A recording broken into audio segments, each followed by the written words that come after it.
What's good, everybody? It is Ace here, back with another props video for you guys.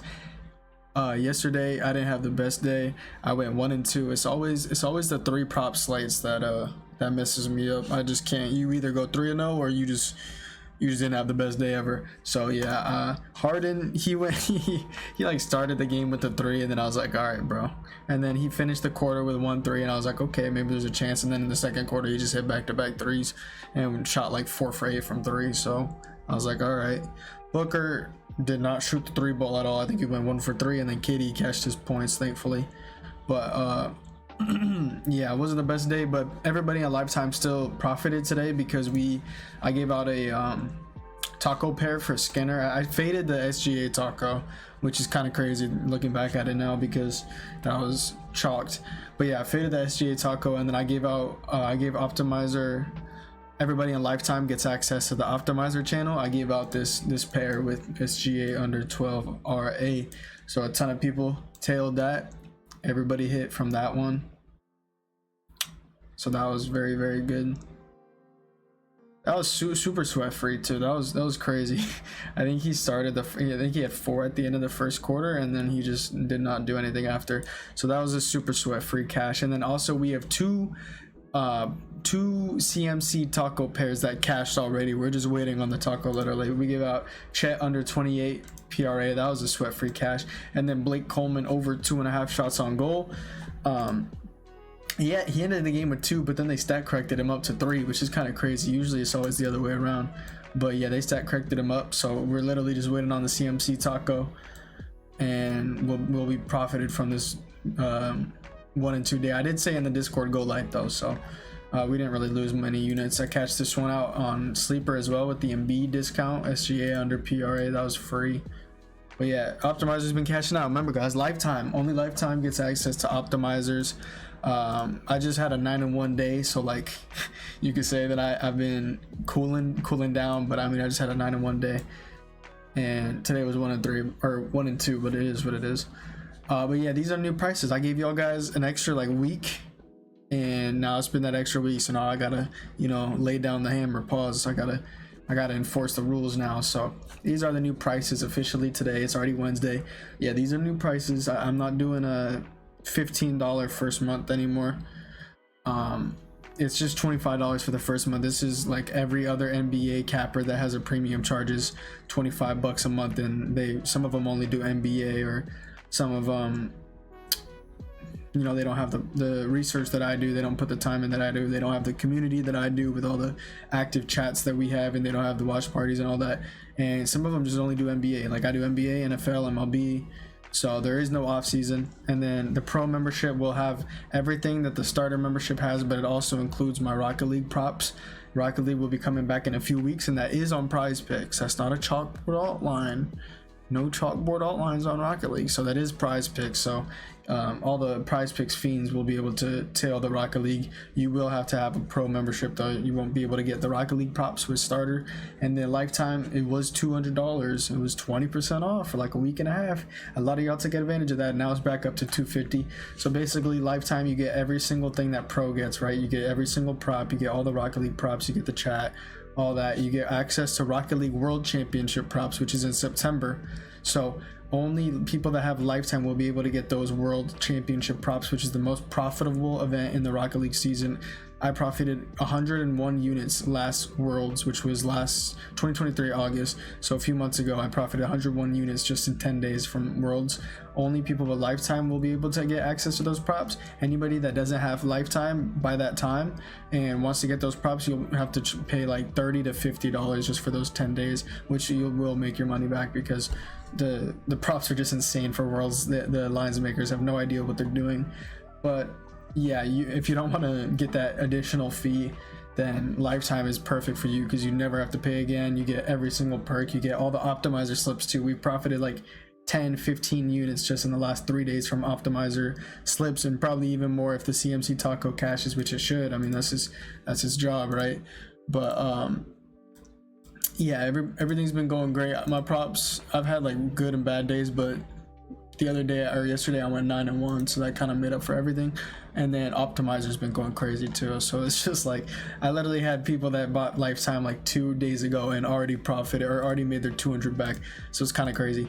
But yeah, if you don't want to get that Lifetime, go ahead, try that first month, $25, or use my code on Chalkboard ACE, code ACE. You'll get 1 month for free. It used to be 2 months, but now it's 1 month for free.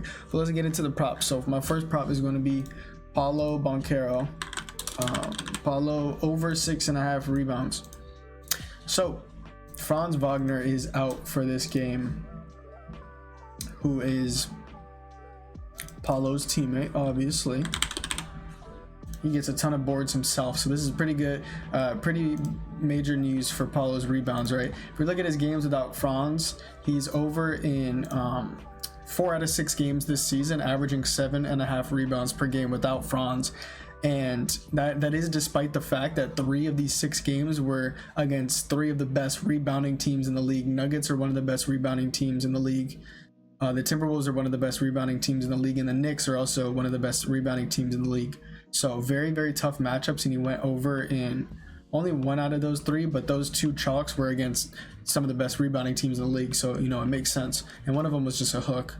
The most recent game, he barely chalked that. But yeah, amazing matchup against the Hawks. He's catching the Hawks here, Hawks matchup, and the Hawks are allowing the most rebounds per game to opposing teams in their last 5 games. Out of every single team in the NBA, they're allowing the most rebounds, so that is very, very good for Paulo, obviously. And Paulo actually just played him 10 days ago without Franz Wagner, so same variable in the aspect, and he had 10 rebounds. This was an overtime game. I went back and I looked at just the quarter 1 through 4. He had 9 rebounds in regulation, so basically 9 rebounds. We're not guaranteed in overtime, which easily cashed it. He just needs 7 rebounds to cash this. The Hawks, they're playing with the fastest pace in the league in the last 5 games, the fastest pace in the entire league, or in the last 10 games, I'm sorry, the fastest pace in the entire league. So, you know, more higher pace game equals more shot opportunities, more shots, and that equates to, you know, more rebound opportunities. So that's why the correlation is right. Like they're one of the highest paced teams. They're also allowing one of the most rebounds per game. So that's very, very good for Paulo. Paulo is also averaging the highest pace out of all the starters on the Magic. So in the starting lineup, he plays with the highest pace as well. So he will be running up and down just like the Hawks will be, and he'll be there for those rebound opportunities. So I like that a lot. And then this new starting lineup. So the Magic have a new starting lineup. Let's go ahead and check that out real quick. Orlando Magic. So obviously we're gonna have Franz off the court because he will not be playing, and then this new lineup is obviously Paulo, it is Jalen Suggs, it is Caleb Houston, and it's Chuma Okeke. And we'll go ahead and look at those rebound stats. Per 36 minutes, Paulo is averaging 8.5 rebounds per 36 minutes. And then I believe, yeah, Goga is also in the starting lineup, and Paulo is averaging 8.24 rebounds per 36 minutes with this new starting lineup without Franz.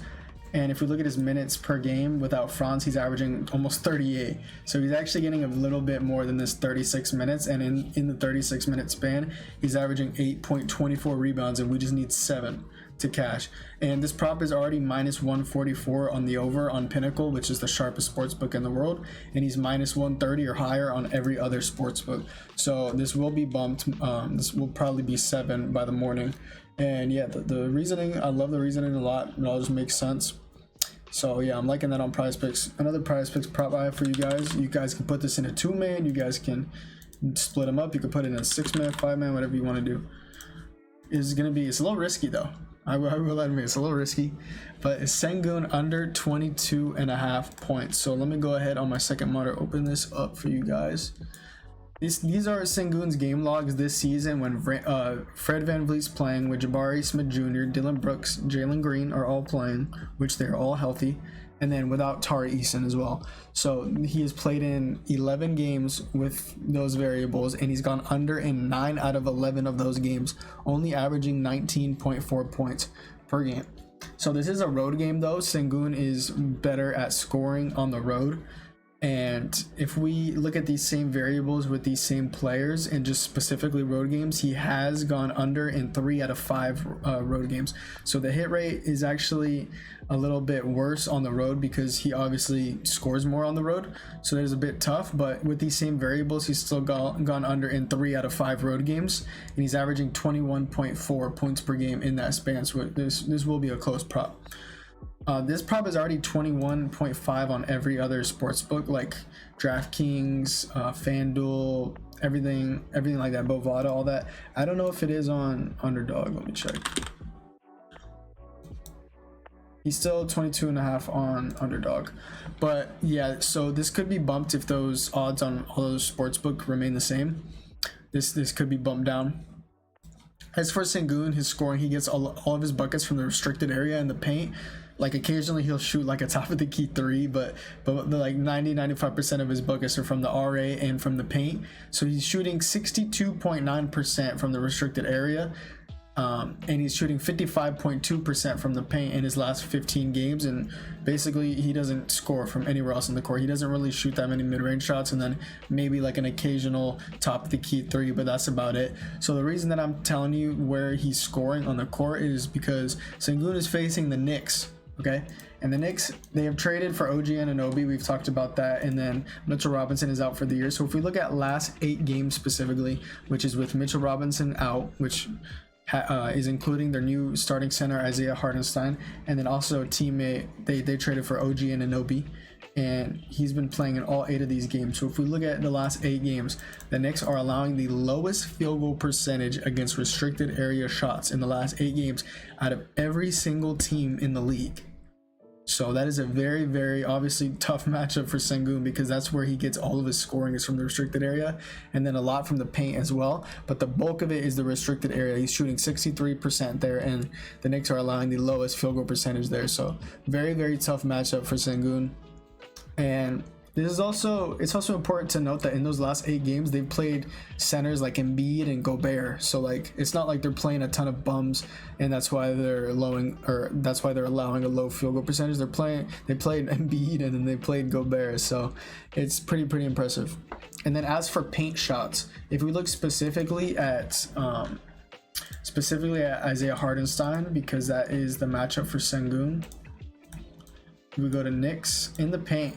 Isaiah Hartenstein is actually only allowing a 44% field goal percentage against paint shots, which is the lowest out of all starters. And it's kind of crazy because he's allowing the most paint shots per game, but he's also allowing the lowest field goal percentage. So he's like, it's not like he's allowing like 4 or 3 shots and it's a low volume, and that's why it's a low percentage. No, he, like, a lot of people are trying to shoot that paint shot on him, and he's been clamping it up very, very well. So we like that. We like that good volume, good data. Good amount of data, and he's been clamping the paint as well. So literally both of Sengun's hot spots where he scores, literally the only spots he scores pretty much, are both very, very tough matchups against Isaiah Hartenstein. The only way that I could see Sengun squiggling out of this is like if he gets Hartenstein in a bunch of foul trouble, because Sengun gets to the foul line a lot. But if Hartenstein is in this game, he should be able to play some pretty good defense on Sengun. And then also, like I mentioned before, Sengun scores a lot from the free throw line. And if we look at the Knicks are allowing, if we look at last 8 games, the Knicks are allowing the 11th least free throws attempted per game in their last 8 games since getting OG. So the not the most lockdown, like not allowing anything at all, but 11th least is still advantageous. So yeah, Sengun's, it's going to be hard for him to score from his spots, and then he's not going to be able to get to the foul line that much unless he just beats a ton of fouls. But yeah, I'm liking that prop, and it's on the road too, so he shouldn't get that many foul calls. Those are 2 PrizePicks props for you guys. And then also I have one prop. It's going to be a chalkboard prop. Remember guys, I can't give out all of my props. All my props are in the Discord. If you guys want to join the Discord, go ahead, and the link to the Discord is in the description, and it's also in my bio on Twitter at RealAcePicks on Twitter. You can join the Discord right there. Go ahead and join and DM me on Discord. You'll see like my name is right there, Ace. yeah, you go ahead and DM me. These are the new prices, so remember that. Go ahead and lock in. DM me which membership you want to purchase, and we'll get you in. You're not gonna regret it. We've had so many people join recently, and everyone's just been cashing out. Everybody's happy, so love to see that. But my last prop on Chalkboard for you guys today is going to be Tyler Herro over 2.5 threes. So actually I have a picture on my second monitor on props cash. Pull that up for you. So these are Tyler Herro's games with Kyle Lowry, Bam Adebayo, Jimmy Butler, those 3 guys, and then of course Tyler Herro himself.